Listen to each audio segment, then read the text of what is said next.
Omushachi witu yashikaho mwishaza rya Budu yashanga abanyadini nyamwinge nibarubata urugendo rwa Namugongo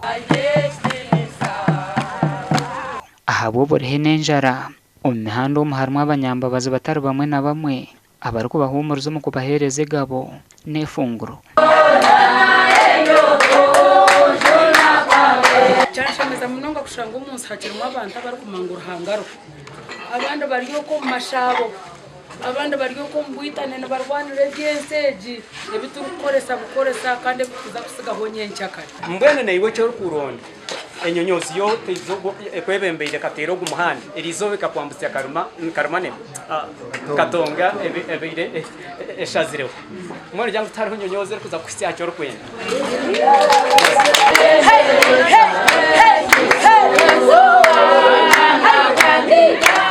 wareba development yagiyeho rukuto rwaza ruba rwatandika koro mbwire butari bwahare namwe nitwe twarabaho mbwene ntukurana tukesimisa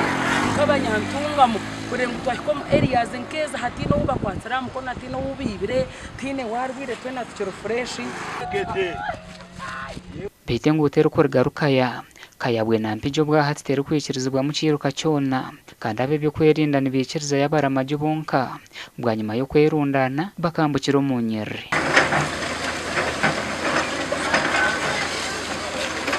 urugendo rubonire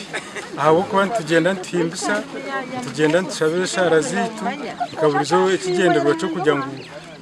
tuzombigere by'abazurizi kumanye cy'abazurizi barabiremo kandi twasimaranga aha kurosinga katonga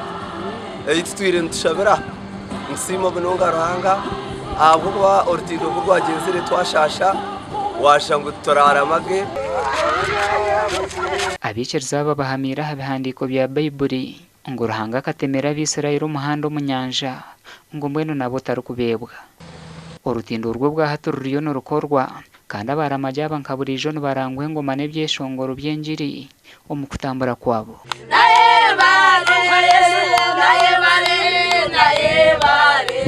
Gasha kwa Sandeke William.